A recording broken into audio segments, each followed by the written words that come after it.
Бүгінгі 4-ші сабақта біз to be етістігімен танысамыз.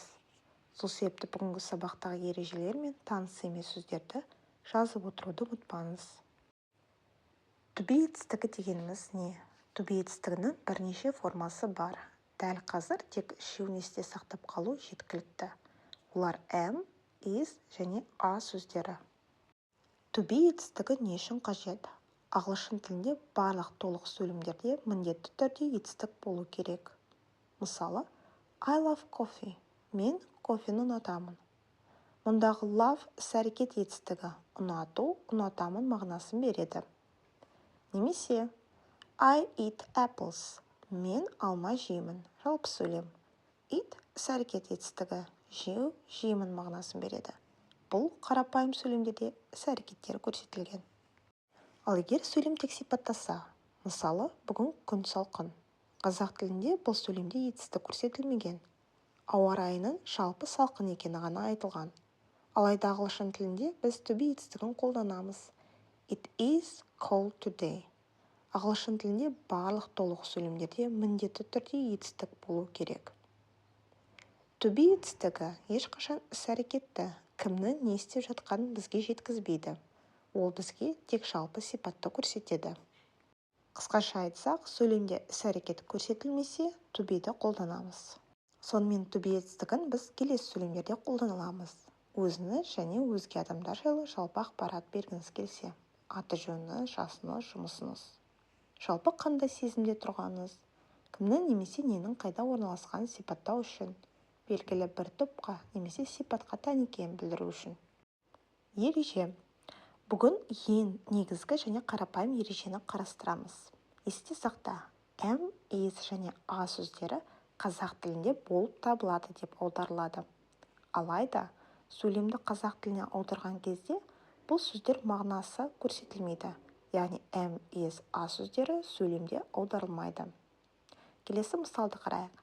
I am a doctor. Мен дәрігермін. Мұндағы am to be етістігі аударылған жоқ. Себебі қазақ тілінде мен дәрігер болып табыламын деп айта алмаймыз. Болымды сөйлемдерде to be етістігін қалай қолдану қажет екенін қарастырайық. Егер біз өзіміз жайлы айтқымыз келсе, яғни сөйлемде I, мен сөзі болса, онда тек am to be етістігін қолданамыз. Егер бізде he, she, it есімдіктері берілсе, тек is'ді және you, we, they мен біз are to be етістігін қолданамыз. Бұл дегеніміз I, is немесе he, are деп айту қате. Есте сақтаңыз, he, she, it және де өзге де есімдіктердің орнында адам, жануар және зат атауы болуы мүмкін.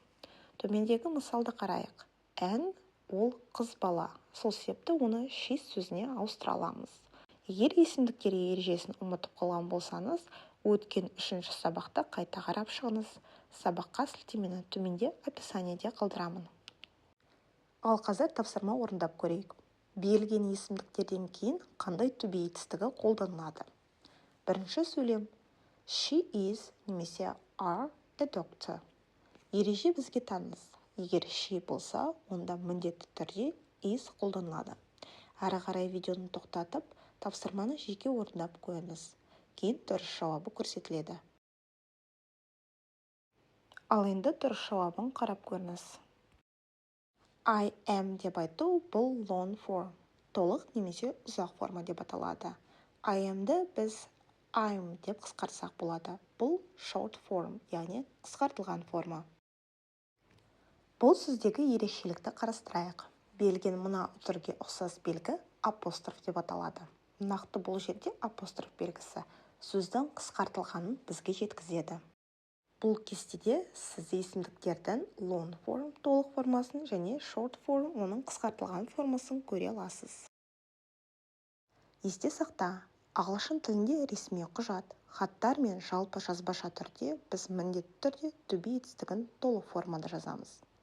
Ауызша сөйлеу және бейресми жазбаларда жақын адамдар мен достарымызға хабарлама жазуда to be етістігінің қысқартылған формасын еркін қолдана аламыз. Адам есімдерімен to be етістігін қысқарта аламыз ба? Алайда тек is'ді ғана. Мысалы, an, is'ді ants.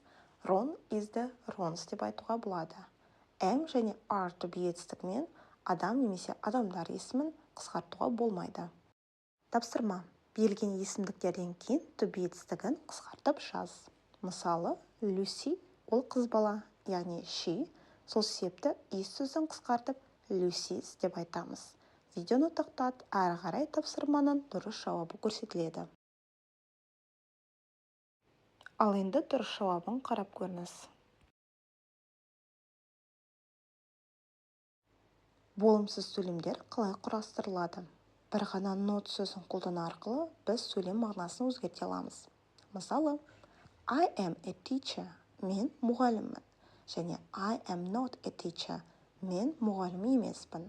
Болымсыз сөйлем құрастыру үшін біз to be етістігінен кейін not сөзін қолданамыз. Келесі сөйлемдерді қарастырайық.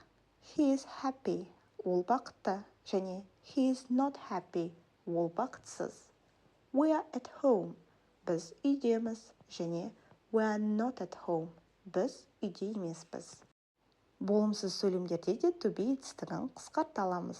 Кестеде берілген толық және қысқа формаларды қарастырайық. Ондағы ерекше сөз тек қана I am not. Байқасаңыздар, not сөзі қысқартылмаған. Болымды сөйлемдегіде I am нұсқасы қалыптасқан. I am not, I'm not. Болымсыз сөйлемдерді to be етістігімен толықтыр. Оның толық және қысқартылған формасын жаз. Мысал, I сөзінен соң ереже бойынша am кейін not жазылады. Ал оның қысқартылған формасы I'm not болып табылады. Дәл қазір видеоны тоқтат, тапсырмадан кейін оның дұрыс жауаптары беріледі. Ал енді дұрыс жауабын қарап көріңіз. Сұраулы сөйлемдер. Сұраулы сөйлемдер оңай құрастырылады. Ең алдымен келесі сөйлемді қарайық. He is happy. Ол бақытты. Ол бақытты ма? Деп сұрақ қою үшін бізге to be етістігін сөйлемнің басына қою жеткілікті. Сонда бізде is he happy сұрағы пайда болады. Is he happy? Ол бақытты ма? Байқасаңыздар, сұраулы сөйлемде ең алдымен is to be етістігі, кейін ғана he есімдік берілген. Ал болымды сөйлемде осы екі сөздің орны ауысқан. Тағы бір мысал. They are at school. Олар мектепте. Олар мектепте ме? Деп сұрақ қою үшін дәл солай сөздер ретін ауыстырамыз. Are they at school? Олар мектепте ме? Бұл тапсырмада болымды сөйлемдерден сұраулы сөйлемдер құрастыру қажет. Мысал, she is a doctor. Ол дәрігер. Ол дәрігер ме? Деп сұрақ қою үшін ережені еске түсіреміз. Сөздер ретін ауыстырған кезде бізде is she a doctor сұраулы сөйлемі пайда болады. Ал енді дұрыс жауабын қарап көріңіз. Жақсы. Біз енді сұрақ қойып білеміз. Ал енді бұл сұрақтарға қысқаша жауап беруді үйренейік. Бірінші сұрақ. Is she a doctor? Ол дәрігер ме? Бұл сұраққа я және жоқ деп жауап беруге болады. Я деу үшін ең алдымен yes, кейін сұраққа байланысты есімдік және ереже бойынша to be етістігі қолданылады.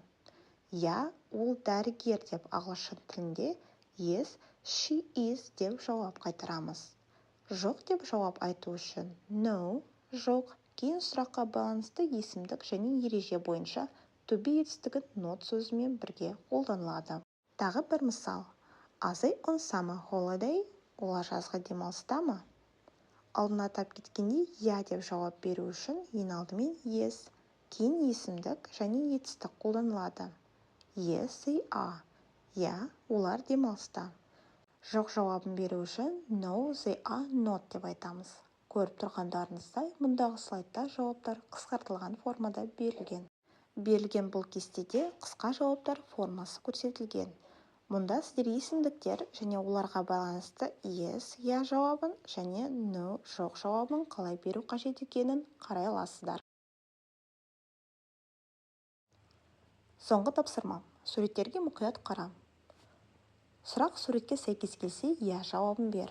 Егер сұрақ пен сурет сәйкес келмесе, жоқ жауабын бер.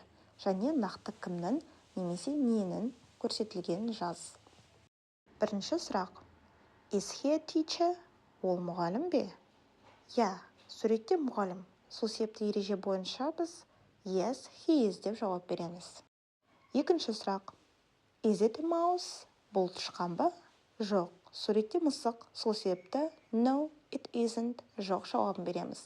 Және оның мысық екенін айтамыз. It's a cat. Бұл мысық. Сонымен бүгінгі тақырып аяқталды. Тақырып немесе тапсырма бойынша сұрақтарыңызды төменде комментарийде жазып қалдырсаңыздар болады.